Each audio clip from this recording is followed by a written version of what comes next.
Hi, I'm Taylor.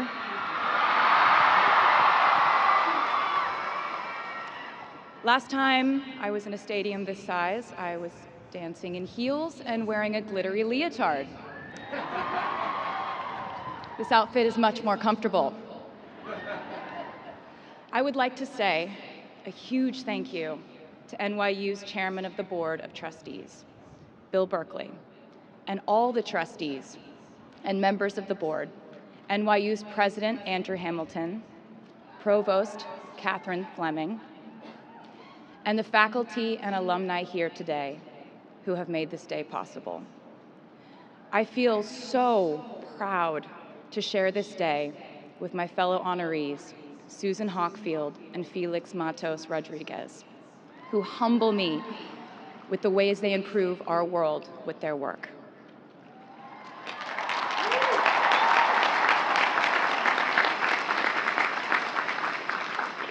As for me, I'm 90% sure the main reason I'm here is because I have a song called 22.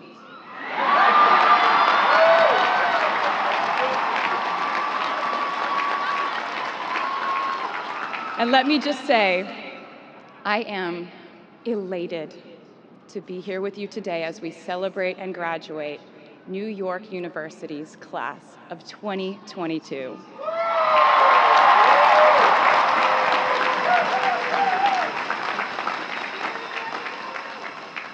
Not a single one of us here today has done it alone. We are each a patchwork quilt of those who have loved us, those who have believed in our futures, those who showed us empathy and kindness, or told us the truth even when it wasn't easy to hear. Those who told us we could do it when there was absolutely no proof of that. Someone read stories to you and taught you to dream and offered up some moral code of right and wrong for you to try and live by.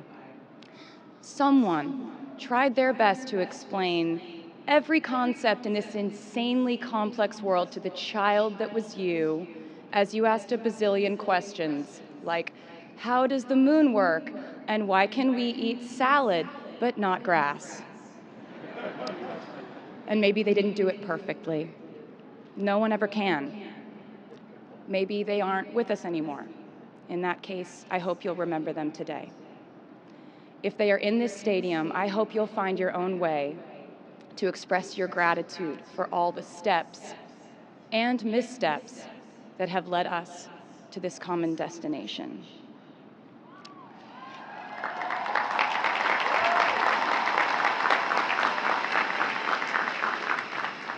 I know that words are supposed to be my thing, but I will never be able to find the words to thank my mom and dad, my brother Austin, for the sacrifices they made every day so I could go from singing in coffee houses to standing up here with you all today, because no words would ever be enough.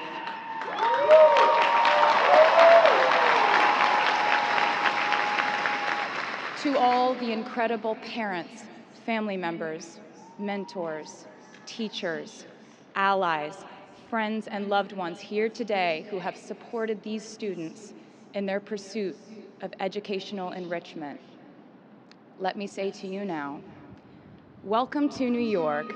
It's been waiting for you.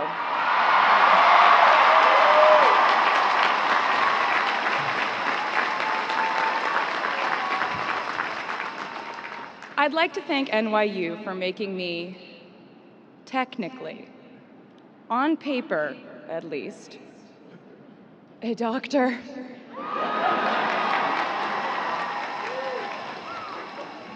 Not the type of doctor you would want around in case of an emergency. Unless your specific emergency was that you desperately needed to hear a song with a catchy hook and an intensely cathartic bridge section.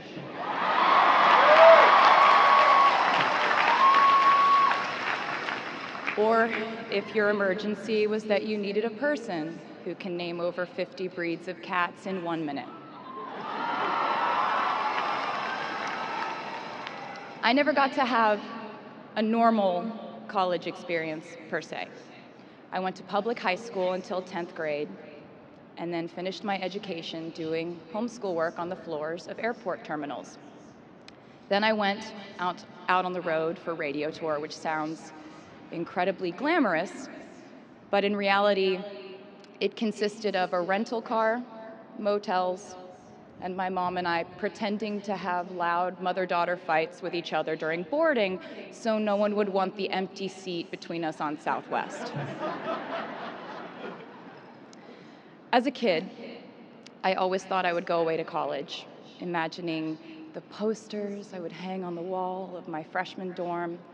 I even set the ending of my music video from my song Love Story at my fantasy imaginary college, where I meet a male model reading a book on the grass, and with one single glance, we realized we had been in love in our past lives. Which is exactly what you guys all experienced at some point in the last 4 years, right?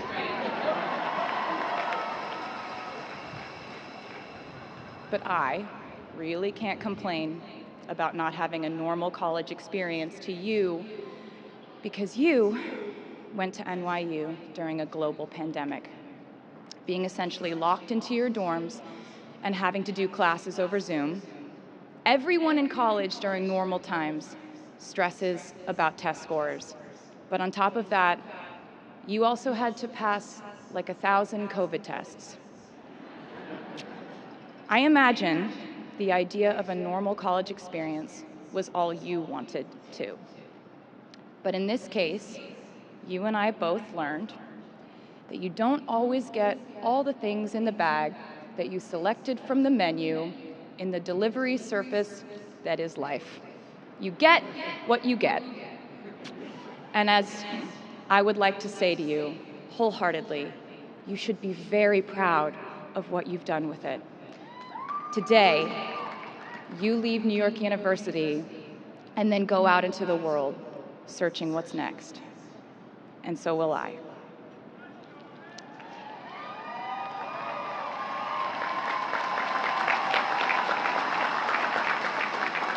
So as a rule, I try not to give anyone unsolicited advice unless they ask for it. I'll go into this more later. I guess I have been officially solicited in this situation to impart whatever wisdom I might have to tell you things that have helped me so far in my life. Please bear in mind that I in no way feel qualified to tell you what to do.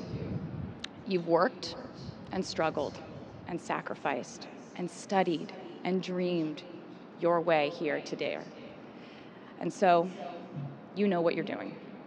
You'll do things differently than I did them and for different reasons. So I won't tell you what to do because no one likes that. I will, however, give you some life hacks I wish I knew when I was starting out my dreams of a career and navigating life, love, pressure, choices, shame, hope, and friendship. The first of which is, life can be heavy, especially if you try to carry it all at once. Part of growing up and moving into new chapters of your life is about catch and release. What I mean by that is knowing what things to keep and what things to release. You can't carry all things, all grudges, all updates on your ex, all enviable promotions your school bully got at the hedge fund his uncle started. Decide what is yours to hold and let the rest go. Oftentimes, the good things in your life are lighter anyway, so there's more room for them. One toxic relationship can outweigh so many wonderful, simple joys. You get to pick what your life has time and room for. Be discerning. Secondly, learn to live alongside cringe. No matter how hard you try to avoid being cringe, you will look back on your life and cringe retrospectively.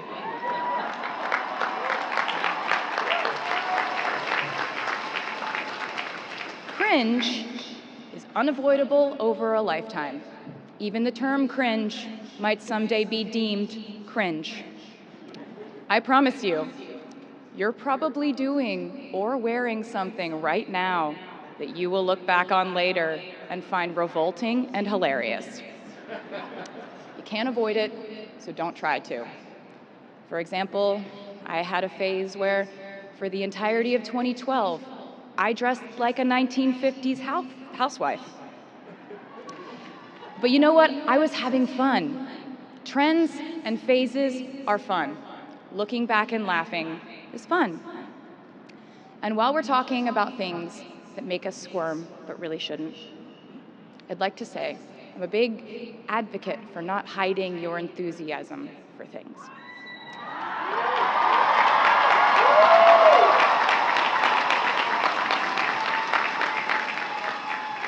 It seems to me that there is a false stigma around eagerness in our culture of unbothered ambivalence. This outlook perpetuates the idea that it's not cool to want it, that people who don't try are fundamentally more chic than people who do. And I wouldn't know because I've been a lot of things, but I've never been an expert on chic, but I'm the one who's up here, so you have to listen to me when I say this. Never be ashamed of trying. Effortlessness is a myth. The people who wanted it the least were the ones I wanted to date and be friends with in high school. The people who want it the most are the people I now hire to work for my company.